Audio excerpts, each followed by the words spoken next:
Génesis capítulo 6, versículo del 10 al 13.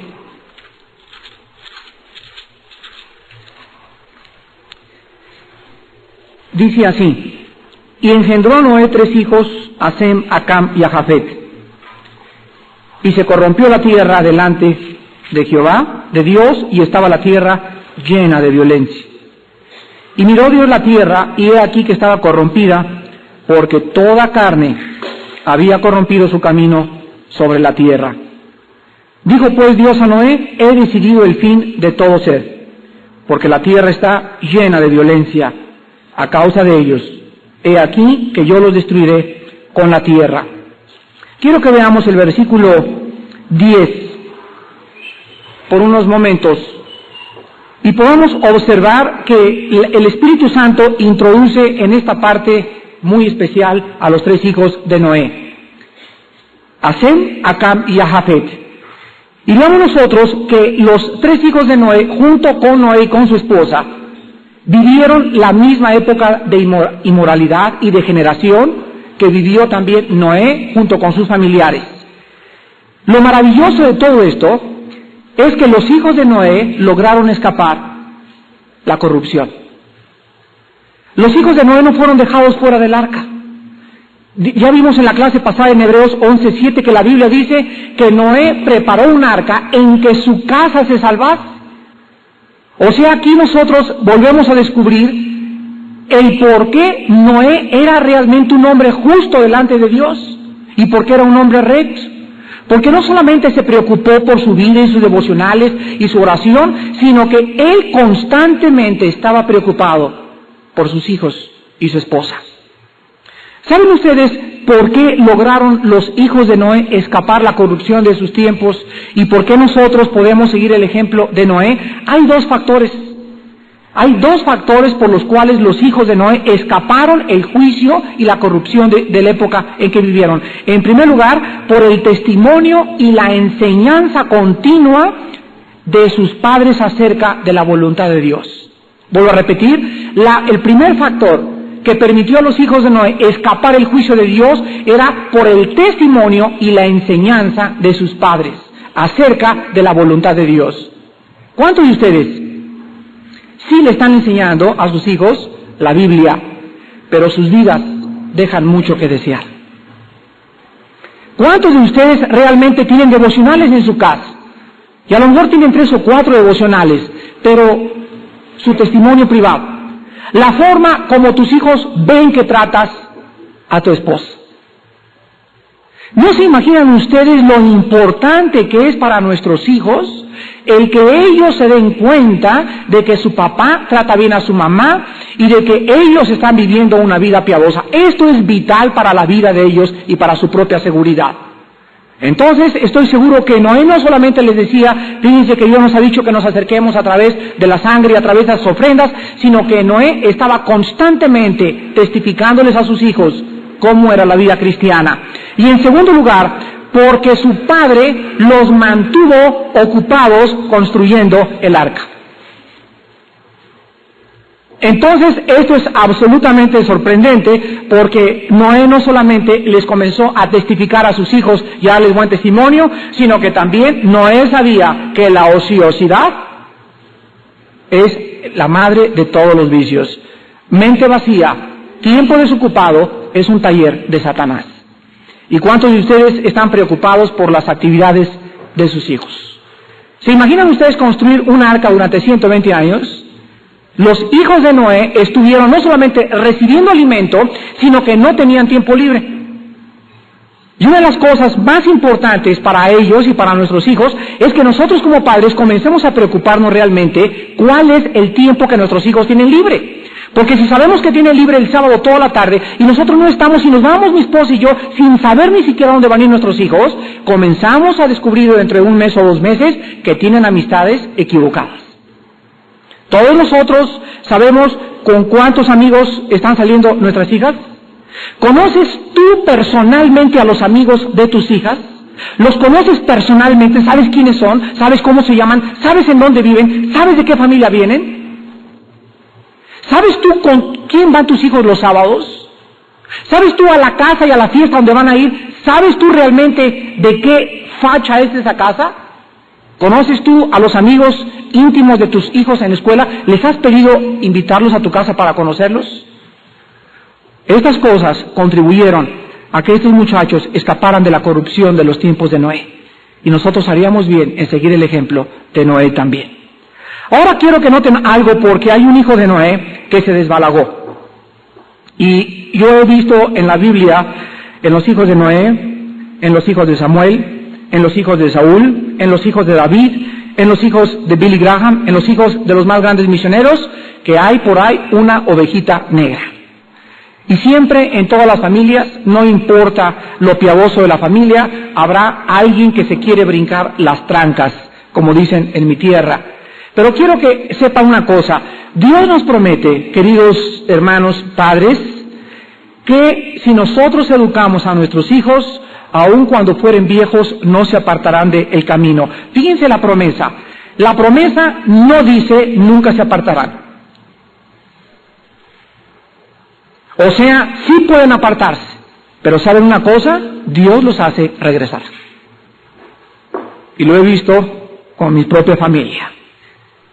Gracias a Dios, estoy seguro que ahora ya casi mis 4 hijos están en el camino del Señor. Y he visto cómo uno tiró de patadas y quiso brincar por ahí por un tiempecito, y vino el Señor, y las oraciones, y las oraciones, y las oraciones, día y noche, comienzan a mover al Espíritu de Dios, a impactar conciencia en su corazón y convicción de pecado, y nuestros hijos tienen que regresar al camino. Porque así lo dice el Salmo 112, la generación de los justos será bendita. Entonces, aun cuando quieran brincarse por algún tiempo las trancas, nuestras oraciones y la convicción del Espíritu de Dios y el recuerdo de Cristo siempre repercutirá en su conciencia y nunca podrán vivir en paz. Porque el Espíritu Santo no puede dejar a ningún hijo de ninguna familia cristiana en paz por las oraciones de sus padres. Ahora quiero que vean ustedes una cosa importante también, porque dice en el versículo 11 que la tierra se corrompió. Ya vimos que la palabra corromperse en el hebreo es la palabra shachaf, S-C-H, A-C-H-A-T-H, shachaf, y significa destruir totalmente. Ahora hay razones, y vamos a estudiarlas en esta noche, por las cuales Dios envía su juicio sobre el mundo. Pero vamos a recordar las palabras de Cristo en Mateo 5:13. Vosotros sois los que impiden el juicio de mi Padre. Se los voy a traducir en otra forma. Vosotros sois la sal de la tierra. La sal tiene 2 características principales. La primera es que la sal impide la putrefacción. La sal impide que la carne se eche a perder. Y en segundo lugar, la sal sirve para dar sabor. Nosotros somos, dijo Cristo, aquel ingrediente y aquel elemento que existe en este territorio ocupado en el cual estamos viviendo, que es el mundo. Nosotros somos los que estamos impidiendo hasta este momento que Dios juzgue el mundo entero. Mientras los cristianos, dijo Cristo, mantengan su sabor. ¿Qué significa mantener el sabor? Mantenerse, como dijo un hermano cuando estaba orando hace unos momentos, mantenerse ardientes por Cristo. Pero cuando el cristiano se comienza a enfidiar y cuando comienza a perder el sabor y ya no le da caldo a la vida, ya sus amigos, sus amistades lo ven como cualquier hijo de vecina, ya no es diferente a todos los demás, en ese momento, dijo Cristo, no sirve más que para ser pisoteado y hollado por los hombres. Y no hay cosa que desprecien más los incrédulos que un cristiano que está viviendo una doble vida. Un cristiano que tiene 2 bases para su moral. Un cristiano que se guía por el consejo de los cristianos y se guía también por el ritmo del tambor, a como está tocando el mundo. Ahora nosotros debemos recordar entonces que si alguien está impidiendo los juicios de Dios, somos nosotros. Quiero que vean ustedes en Ezequiel capítulo 14, algunos versículos donde nos muestra de qué forma Dios siempre ha detenido sus juicios por causa del testimonio de cristianos. Dice en Ezequiel 14, versículo 14, cuando Dios anuncia a Ezequiel la destrucción de Jerusalén, si estuviesen en medio de ella, o sea, está hablando de Jerusalén, estos 3 varones, piensa quién mencionan, Noé, Daniel y Job, ellos por su justicia librarían únicamente sus propias vidas, dice Jehová el Señor. Fíjense lo que dice Dios. Aquí voy a convertir en ceniza esto, voy a destruir esto totalmente. Si ahí en donde mi juicio va a caer y donde el fuego va a comenzar a incendiar este auditorio, si dentro de este auditorio que voy a incendiar, dice Dios, estuvieran Noé, Job y Daniel, ellos serían sacados del incendio por su justicia y después yo acabaría de quemar todos los que están dentro del auditorio. Vean ustedes ahora el versículo 16, ahí mismo. Y estos 3 varones estuviesen en medio de ella, vivo yo, dice Jehová el Señor, ni a sus hijos ni a sus hijas librarían, ellos solos serían librados y la tierra quedaría desolada.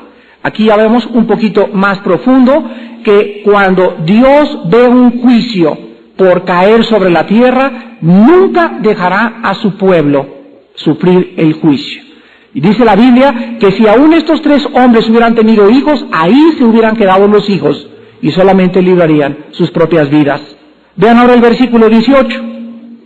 Y estos 3 varones, otra vez, estuviesen en medio de ella, vivo yo, dice Jehová el Señor, no librarían a sus hijos ni a sus hijas, ellos solos serían librados. Ahora ven ustedes el versículo 20.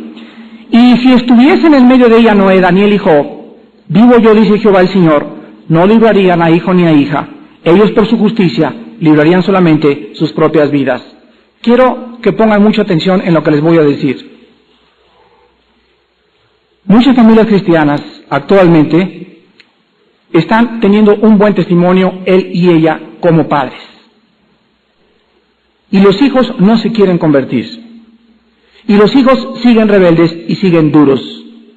Si el rapto de la iglesia viene mañana, y estos muchachos no se han convertido, ellos tienen delante de Dios libre su conciencia y la sangre es sobre la cabeza de sus hijos.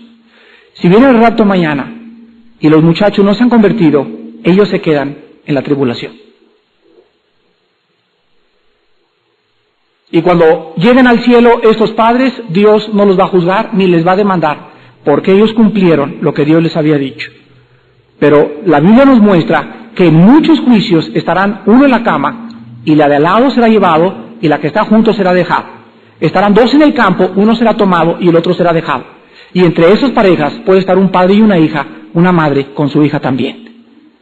Ahora ven ustedes en último lugar, en Génesis capítulo 18, que en los tiempos de Lot, Dios repitió lo mismo. ¿Y de qué manera Dios le dice a Abraham?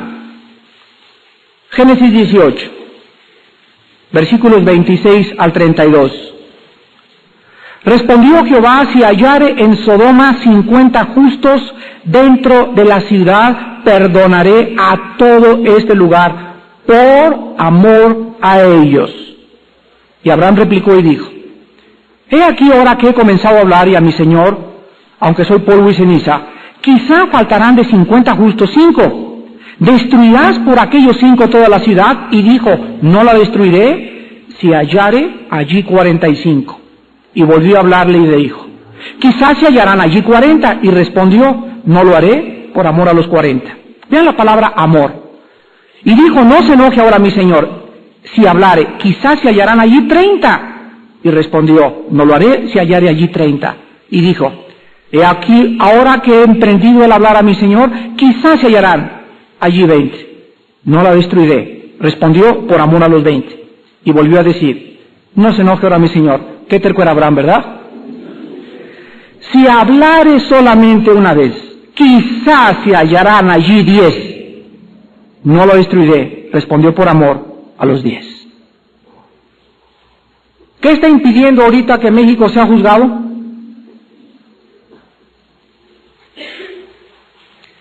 ¿Se imaginan ustedes cuando comiencen a suceder las cosas que anunció Cristo en Mateo 24, donde va a ser el principio de dolores y donde van a comenzar a suceder cosas catastróficas y fenómenos sobrenaturales como temblores, tornados, inundaciones, etcétera, etcétera, cuando comiencen a caer todas estas cosas, ¿se imaginan por qué el juicio va a comenzar a avanzar y avanzar y avanzar? Simplemente porque por el amor de muchos se enfriará la hermandad cristiana. La maldad va a presionarnos tanto y apretar tanto en contra de nuestras vidas, que por esa maldad la propia iglesia de Jesucristo se va a comenzar a enfriar. Y una de las cosas que yo le pido a Dios con todo mi corazón es lo siguiente: Padre Santo, cuando en una iglesia se comienzan a juntar cristianos y nos olvidamos de las necesidades materiales de nuestros hermanos cristianos, el amor se ha comenzado a enfriar en la congregación. Cuando comienza a haber una familia que no tiene que comer en una iglesia, y cuando comienza una iglesia a tener problemas de que hay una familia que ni siquiera tienen techo para taparse, en ese momento, ¿en dónde está el amor de Dios en nosotros? Y ahí sí hemos descubierto que se comienza a infiltrar y a penetrar, a leudarse el amor entre nosotros. En 1 Juan 3, el apóstol Juan escribió: porque si viéremos a nuestro hermano tener necesidad, y no le damos con qué taparse, con qué comer, no le damos un raite, no lo llevamos a un lugar donde él necesita ir porque no tiene ni siquiera coche, ¿cómo puede el amor de Dios morar en nuestros corazones? Tengamos cuidado, pues, en no enfriarnos y creer que ser cristiano es alabar a Dios y cantar, etcétera, etcétera. El amor se demuestra en el amor al prójimo. Ahora vayamos nosotros a 2 de Tesalonicenses para ver que el apóstol Pablo escribió que antes de que el anticristo se manifieste, hay un poder en el mundo deteniendo que se desborde la maldad como podría desbordarse. Repito, ahorita hay un poder en el mundo que está impidiendo que nos asesinen, está impidiendo que se degeneren todos, está impidiendo que suceda lo que sucedió en los tiempos de Noé. Y dice así, 2 de Tesalonicenses, capítulo 2, versículo del 3 en adelante: nadie os engañe en ninguna manera, porque no vendrá, está hablando del anticristo, sin que antes venga la apostasía y se manifieste el hombre de pecado, el hijo de perdición, el cual se opone y se levanta contra todo lo que se llama Dios o es objeto de culto, tanto que se sienta en el templo de Dios como Dios, haciéndose pasar por Dios. ¿No os acordáis que cuando yo estaba todavía con vosotros os decía esto? Y ahora vosotros sabéis lo que ¿qué? Lo que lo detiene, a fin de que a su debido tiempo se manifieste, porque ya está en acción el misterio de la iniquidad, solo que hay, otra vez, quien al presente, ¿qué cosa? Lo detiene, hasta que él a su vez sea quitado del medio. ¿Quién creen ustedes que es esto que lo detiene? El Espíritu Santo, o sea, el Espíritu Santo obrando a través de la iglesia. Porque el Espíritu Santo usa a hombres como nosotros débiles para poder impedir los juicios de Dios. Ahora se imaginan ustedes que estamos ahorita deteniendo el juicio de Dios en los tiempos de Noé. Ahora compárenlo, hermanos. Y en los tiempos de Noé ya no hubo quien detuviera el juicio de Dios. Ya eran muy poquitos, ya Dios sabía que no se iban a convertir, que nada más estaba la familia de Noé, y entonces abrió las cataratas de los cielos y desbordó el tremendo diluvio universal, del cual vamos a estudiar en algunas semanas después. Vamos ahora a hacernos una pregunta, porque quiero en esta noche darles un estudio muy especial acerca de las causas del diluvio universal. ¿Por qué causa Dios mandó el diluvio universal sobre el mundo antiguo? Pregunta número 2. ¿Qué acaso los hombres de la antigüedad tenían algún conocimiento de Dios, del bien y del mal? ¿Qué nos dice en Romanos 5, del 13 al 15, que donde no hay ley no se inculpa de pecado? ¿No dice la Biblia que cuando el hombre es responsable delante de Dios, Él envía su juicio? ¿Cuál era la responsabilidad de los hombres en el tiempo de Noé? Al contestar esas preguntas, vamos nosotros a descubrir la enormidad del pecado de los paganos. Estoy hablando de las personas que no han conocido, como conocemos nosotros, la palabra de Dios. Estos hombres tenían, en primer lugar, dos cosas, y vamos a ver después la otra lista, pero en primer lugar, estos hombres, como cualquier budista, o maometano, o jíbaro, o auca, o tlaxcalteca, o otomí, que nunca haya visto la Biblia, que nunca le hayan testificado de Cristo, el hombre tiene dos testimonios ineludibles. El primero es el testimonio de la naturaleza. Romanos 1 dice, porque las cosas de Dios, lo que de Dios se conoce, les es manifiesto. Pues Dios se los manifestó, porque las cosas invisibles de Él, su eterno poder y deidad, se hacen claramente visibles, siendo entendidas por medio de las cosas hechas. Entonces un salvaje puede ir caminando por la jungla y jamás haber ido ni siquiera al kindergarten, y se encuentra un reloj, el salvaje. Y el salvaje levanta el reloj, ve las manecillas que caminan cronométricamente, etcétera, etcétera. Quiero hacerles una pregunta. ¿Ustedes creen que el salvaje, en su incultura y en su falta de conocimiento, podría deducir que el reloj se fabricó por las arenas del desierto solo? La mente más oscura podría, por la luz y el discernimiento de la conciencia, decir, hay un creador detrás de este reloj. Los salvajes, han escrito muchos historiadores, inclusive cuando veían al fuego, se espantaban porque no creían que el fuego se había hecho solo y comenzaron a hacer del fuego un dios. Fíjense nada más. Al ver una fuerza de la naturaleza que no se podría controlar por el hombre y que no podían ellos permitir entrar dentro de ese fuego ni tampoco hacer nada con ese fuego, comenzaron a adorar al fuego y le hicieron un monumento como Dios. Entonces todo ser humano en este planeta, salvajes y paganos y hombres primitivos, tienen el testimonio de que este universo, por más tonto y cabezón que sea esa persona, no puede llegar nadie a la conclusión, no hay Dios. La irracionalidad más grande del intelecto es el ateísmo. Y en segundo lugar tienen el testimonio de la conciencia. Todo ser humano tiene una voz que Dios ha dejado en su corazón. Y esta voz le dice a todo ser humano, matar es malo, robar es malo, la virginidad debe de guardarse en las muchachas, las tribus de África más paganas impiden que las negritas tengan relaciones sexuales antes de casarse. ¿Quién puso en el corazón del hombre todas estas cosas? ¿Quién pudo decirle al hombre, tú tienes que evaluar el bien a través de no robar, no matar, no fornicar, etcétera, etcétera, y el mal haciendo lo contrario? ¿Quién le dijo eso al hombre cuando no conocía la ley de Moisés? Una vez un señor me dijo, es que Dios no existe. Y entonces, lo que usted me está diciendo no es pecado, me dijo. Y le dije, ¿quién le dio a usted el parámetro del pecado?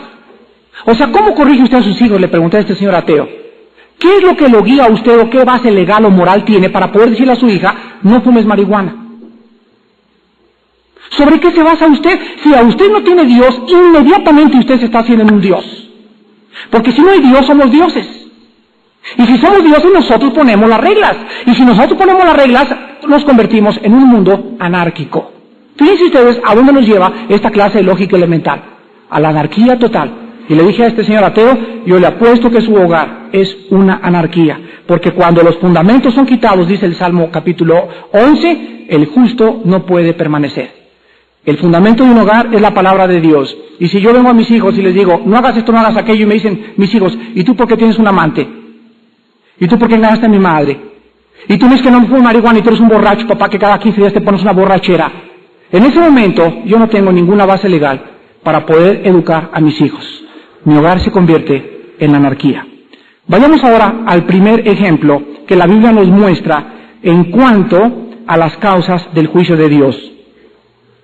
Todos ustedes saben que en 1 Pedro 3:20 la Biblia nos muestra que Dios tuvo una paciencia tan grande, que duró más de 120 años. La paciencia de Dios, dice Romanos 2 también, y su grande longanimidad, espera y espera y espera que tu prima, que tu cuñado, que tú mismo que nos visitas en esta noche, Dios sigue esperando a que tú respondas a su voz, pero llega un momento en que su paciencia tiene un límite. Y vayamos a ver en primer lugar por qué la paciencia de Dios llegó a un límite. En primer lugar, porque el mundo antiguo tenía la promesa de un Redentor. En Génesis 3:15, Dios le dijo a Adán y Eva que de la semilla que vendría de la mujer aplastaría la cabeza. Y esta promesa que Dios les dio a ellos era precisamente para que vivieran esperando al que aplastaría la cabeza de Satanás. Desde que el hombre peca hasta después de la venida de Jesucristo, toda la vida del ser humano, desde Adán hasta nuestros días, es una vida caracterizada por dos cosas, por la fe y por la esperanza. El justo por la fe vivirá, y la fe es la certeza de lo que se espera. Ahí está la esperanza, la convicción de lo que no se ve. Hay dos cosas que rigen a un hombre y a alguien que sigue a Dios: lo invisible y el futuro. Entonces, ellos tenían ya la promesa de un Redentor. En segundo lugar, se había instituido el sacrificio expiatorio. Fíjense ustedes que si ustedes leen Levíticos capítulo 8, Éxodo 38 y 39, van a encontrar que Dios le dice a Moisés: Moisés, trae a Aarón y a todos sus hijos a la puerta del tabernáculo.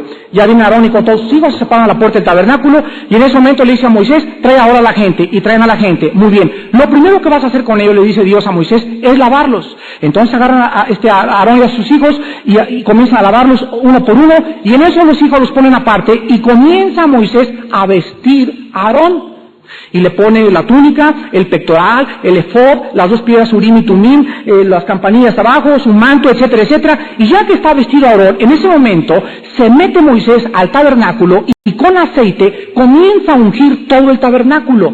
Comienza a ungir el salón, comienza a ungir el propiciatorio, comienza a ungir todo. Y al final, ya que ungió todo, le dice Dios a Moisés: ahora sí habla a los hijos de Aarón. Y vienen los hijos de Aarón y se paran junto a Moisés, y en ese momento los unge a ellos con aceite. Vean ustedes el orden, por favor. Se los vuelvo a repetir unos momentos más, pero vean el orden. Ya que ungió a los hijos de Aarón, en ese momento agarra el sacrificio, lo degollan enfrente del altar, que tenía 4 cuernos, y los cuernos estaban forrados de bronce. El altar era más o menos aproximadamente como de 1 metro, 1,20 así de altura, y tenía una hendidura alrededor para que ahí se vaciara toda la sangre. Pero aparte había como 7 cucharas, tenedores y cuchillos para poder partir el sacrificio, y cada cosa tenía un lugar dentro del plan de Dios. En ese momento agarra Moisés la sangre y la vacía, pero antes de vaciarla le pone a los 4 cuernos con el dedo, unta cada 4 con la sangre, y después vacía el resto de la sangre en el suelo del altar. Después se voltea con los hijos de Aarón y los lava. Y después dice Dios: ahora diles que son consagrados a Jehová. Y Dios le dice a Moisés: cuando tú unjas el altar y comiences a derramar la sangre, has santificado el altar y lo has purificado para la expiación. Encontramos aquí que esto nos representa que todos los que somos llamados a servir a Dios, lo primero que hace Dios es lavarnos con la palabra. Ya vosotros estáis limpios por la palabra que les he hablado.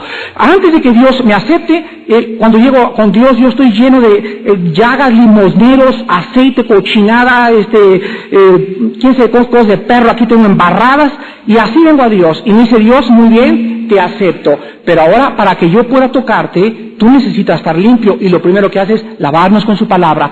Después nos viste con las ropas de justicia de Cristo. Nos da una justicia que no podíamos obtener por nuestros propios méritos. En tercer lugar, nos consagra dándonos al Espíritu Santo, porque Él nos unge, y en el momento que yo ya tengo al Espíritu Santo, en ese momento Dios me dice: Armando, desde este momento eres mi sacerdote.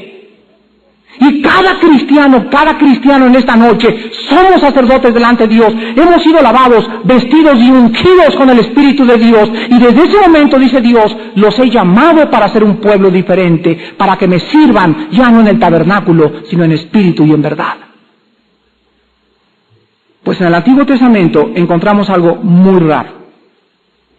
En Génesis 4 llega Abel, y le ofrece una ofrenda a Dios. Un momentito, ¿qué acaso la primera ofrenda no fue hasta Levítico? ¿Cómo sabía Abel que tenía que traer una ofrenda si no se había dado las leyes de las ofrendas? ¿Qué conocimiento tenía Abel y Caín, los hijos de Adán y Eva, para saber que Dios quería algo? Es que encontramos en Génesis 3:21, tipológicamente, la primera predicación del Evangelio. ¿Recuerdan? ¿Qué es el Evangelio? El Evangelio es 3 cosas.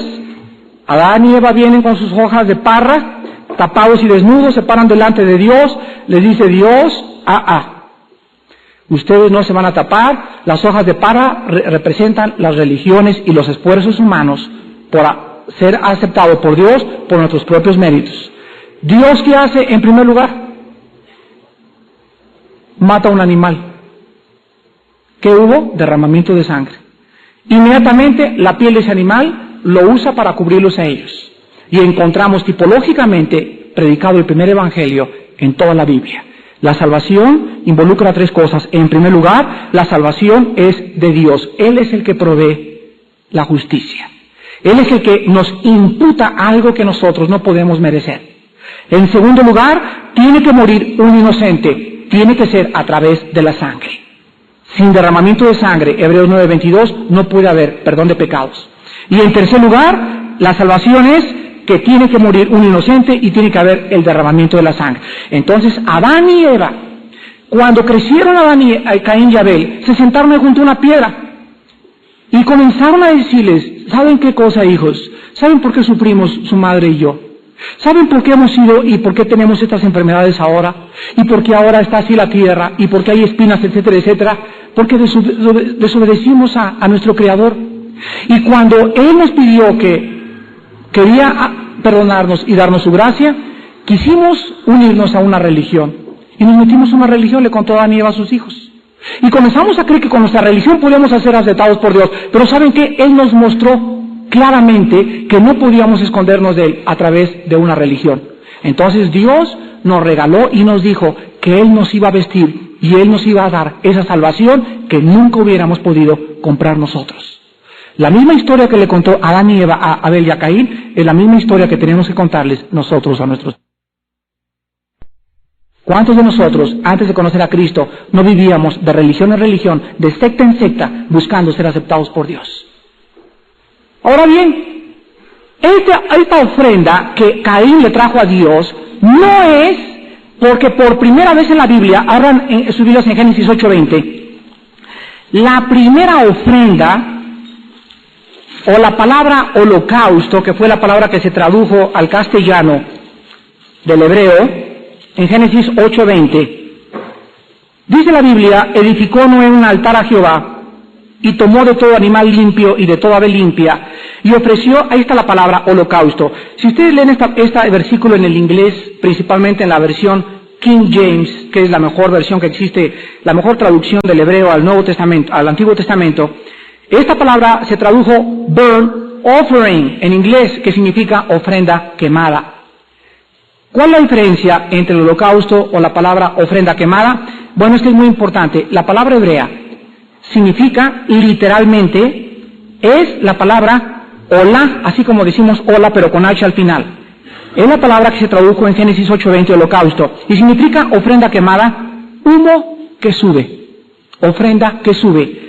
La palabra que se usó ofrenda en Génesis 4:3 no es hola, es mincha, que significa regalo o tributo. Entonces el regalo de Abel no es lo mismo que la ofrenda que le trajo Noé, porque la primera vez que aparece en la Biblia la palabra hola es en Génesis 8:20. Por eso Dios trajo el juicio, porque los hombres, aunque no sabían exactamente que el rito y las vestiduras y el aceite, la unción y los detalles de la salvación, sí sabían una cosa, que para acercarse a Dios tenía que ser como Dios mandaba. En tercer lugar, el juicio de Dios cayó porque Caín llevaba la marca de su juicio y misericordia. No sé cuántos de ustedes sepan, pero la marca de Caín era un recordatorio para todos los que lo vieran a su alrededor del juicio de Dios sobre su vida. Pero más que nada, la marca de Caín era una advertencia de que el pecado deja marcas. Una vez llegó un hijo con su padre y le dijo, papá, cuando yo le pido perdón a Dios, pues ayer agarré a Paquita y le puse los 2 ojos morados. Y le pegué pero bien feo. Ya le pedí perdón a Dios, ¿por qué no la cura ahora a Paquita? Si ya le pedí perdón a Dios. Entonces este padre le dijo a su hijo, mira hijo, cuelga una tablita en tu cuarto y clávale todos los días, de acuerdo a tus pecados, un clavo. O sea, si pecaste 4 veces, clávale 4 clavos. Si pecaste 8 veces en el día, clávale 8 clavos. A la semana, llegó el papá con su hijo y vio la tablita llena de clavos, como unos 30 clavos más o menos ahí, ¿no? Entonces le dijo el papá al muchacho, mira, ahora quito los clavos, este es el perdón de Dios, y sacó todos los clavos de la tablita. Y ahora le dijo el papá al muchacho, voltea a ver la tablita. ¿Tiene clavos? No. ¿Qué es lo que tiene? Y le contestó el muchacho, solamente quedaron las marcas. Y así el papá le dijo al muchacho, cuando nosotros pecamos, Dios nos lava con su sangre, pero recogemos la cosecha. Las marcas del pecado quedan en nuestra vida. El otro día estábamos mi esposa y yo platicando con nuestros hijos, y mi esposa comenzó a llorar profundamente y les dijo a mis hijos, una de las cosas que queremos evitarles nosotros a ustedes es el que ustedes recuerden durante toda su vida que ustedes tienen una oportunidad mucho mejores que su padre y que yo, porque están jóvenes. Y todavía, le dijo mi esposa a mis hijos, todavía hay cosas en mi vida de las cuales sigo recogiendo la cosecha de cuando no era cristiana. Es cierto, somos nuevas criaturas espiritualmente, pero en este cuerpo y mentalmente, los traumas y los complejos psicológicos de cuando yo no era cristiano, todavía algunos brincan de vez en cuando en mi vida nueva. ¿No es verdad? Una vez había un hombre que le decían Pancho el Peleonero, y Pancho el Peleonero tenía un ojo, más bien no tenía un ojo, y le llamaban Pancho el Peleonero, y aparte le decían el tuerto. Y se convierte Pancho, y va con sus amigos y les cuenta, pues fíjense que ya no tomo ni voy a la parranda, etcétera, etcétera, pero sigo teniendo mi ojo tuerto. O sea, cuando él se convirtió, Dios no le dio un ojo nuevo, le dio un espíritu nuevo y una nueva criatura, pero físicamente y emocionalmente Pancho tenía que seguir recogiendo la cosecha de su alcoholismo en el tiempo pasado. Por eso un individuo que está en drogas, uno que es alcohólico, alguien que fue adúltero, alguien que tuvo 3 o 4 esposas, Dios le va a perdonar, pero la cosecha la va a recoger en esta vida. No se engañe el hombre, lo que nosotros sembramos, volvemos a recoger. Vemos entonces en cuarto lugar también que se había instituido el sábado. Vean ustedes Génesis capítulo 2. Y dice en el versículo 1, fueron acabados los cielos y la tierra, y todo el ejército de ellos. Y acabó Dios en el día séptimo la obra que hizo, y reposó el día séptimo de toda la obra que hizo. Y bendijo Dios al día séptimo, y lo santificó, porque en él reposó de toda la obra que había hecho en la creación. Escúchenme, esta es la primera vez en la Biblia que se usa la palabra santo. Kadosh, en el hebreo. ¿Saben ustedes cuándo se vuelve a usar la palabra santificó? En ninguna otra parte del Génesis se vuelve a usar. ¿Saben en dónde se vuelve a usar? Hasta el libro de Éxodo, en el capítulo 3, cuando Dios en la zarza le dice a Moisés, quítate los zapatos porque esta tierra es santa. Kadosh, por segunda vez pasaron casi más de 500,000 años hasta el libro de Éxodo, cuando se vuelve a usar esta palabra santo. ¿Y saben ustedes por qué? Fíjense ustedes que lo primero que santifica a Dios, no le dijo a Adán y Eva, lo santifico, no le dijo a las manzanas, lo santifico, no le dijo a los árboles, lo santifico. Lo primero que Dios santifica es el día de reposo. ¿Y saben ustedes qué significa esto? Significa lo siguiente: Dios deja estampado desde el principio de la Biblia que todo aquello que es santo tiene reposo de él.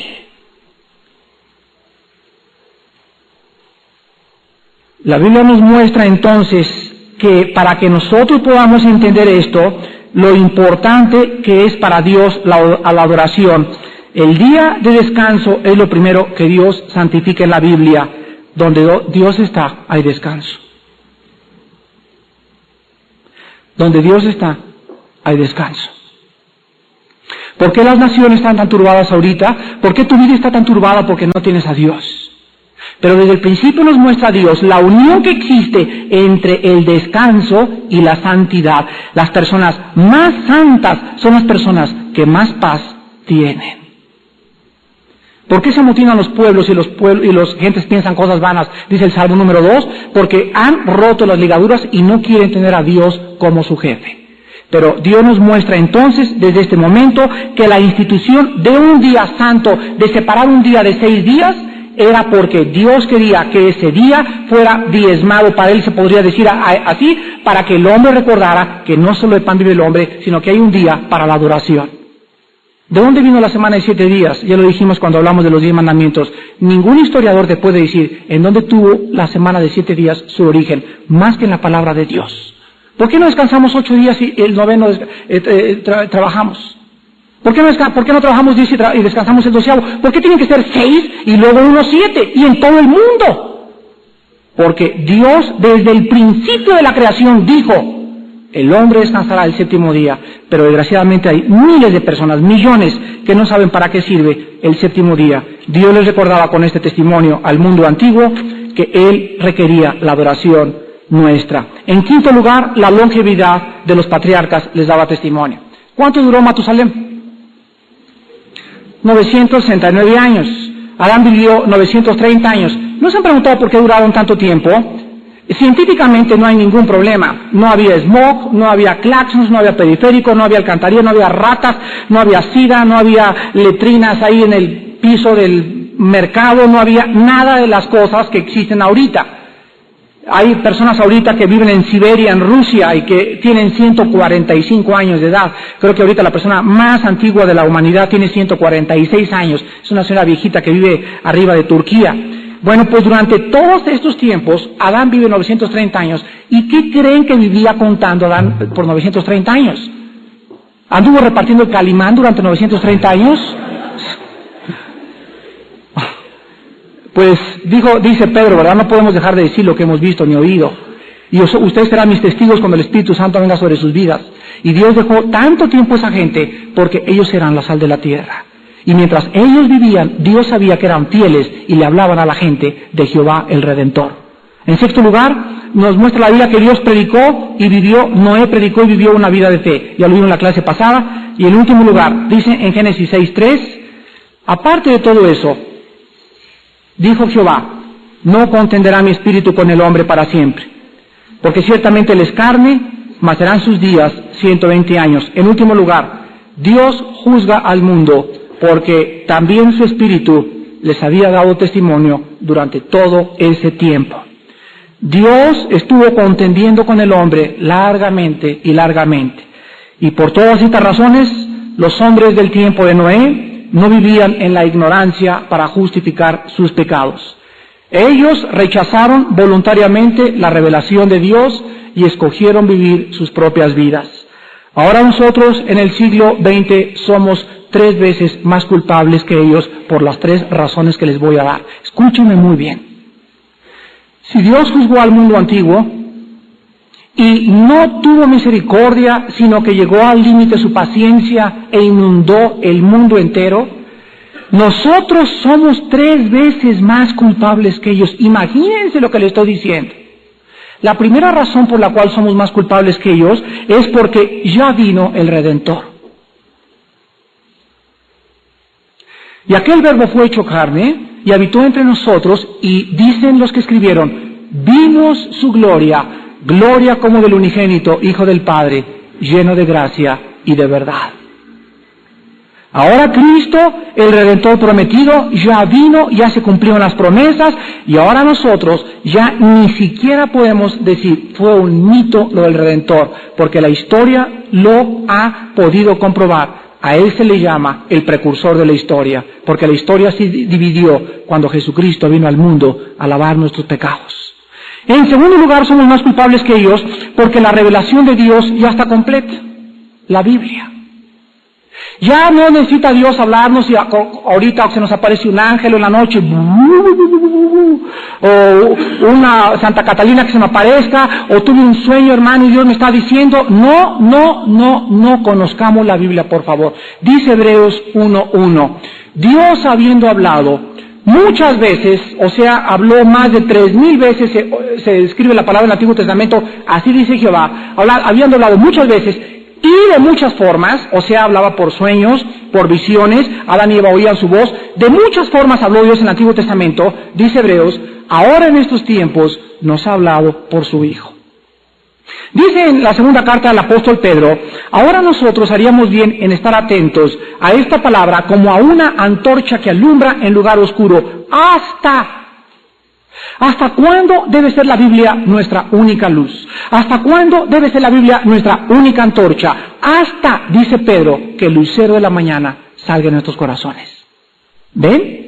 Pero es que Hechos 2 dice que vuestros hijos tendrán visiones y sueños. Un momentito, en ese momento Pedro cita a Joel, y en ese momento se cumplió la mitad de la profecía de Joel. Y en ese momento, en el libro de los Hechos, hubo visiones y éxtasis y sueños.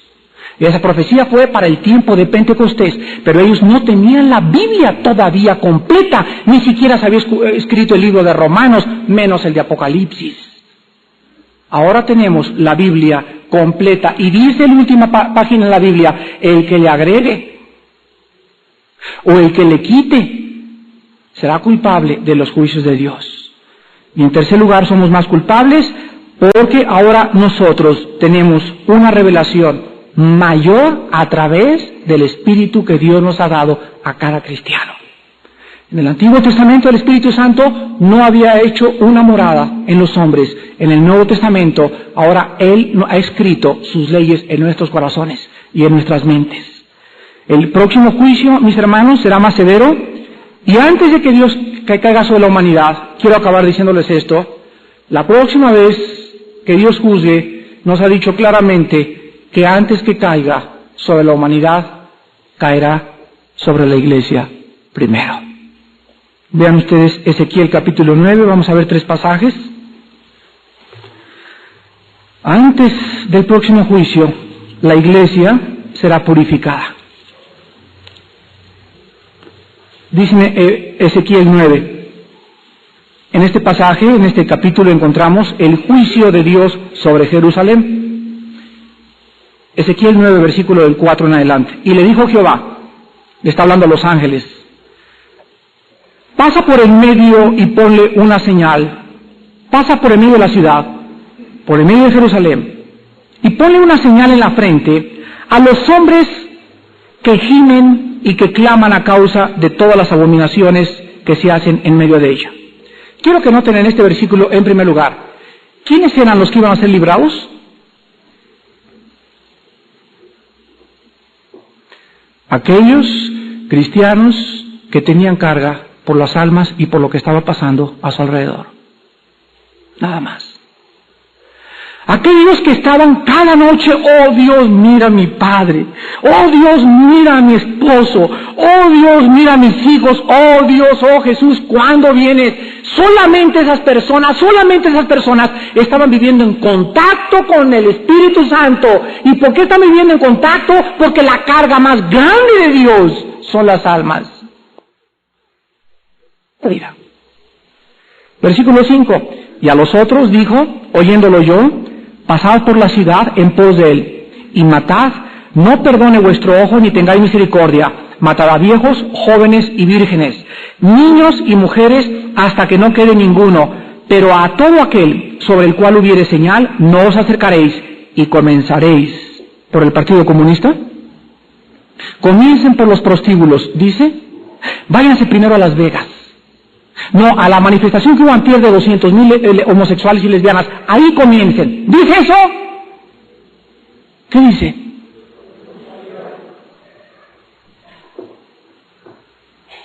Antes de matar a nadie en Jerusalén, váyanse al templo, donde dicen que me aman, mas su corazón está lejos de mí.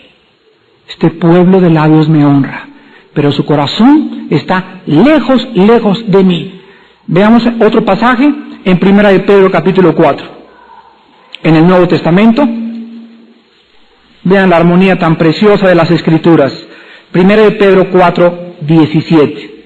Y escribe el apóstol, porque es tiempo de que el juicio comience. ¿Dónde? ¿En Las Vegas?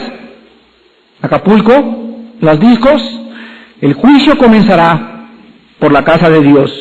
Y si primero comienza por nosotros, ¿cuál será el fin de aquellos que no obedecen al Evangelio de Dios?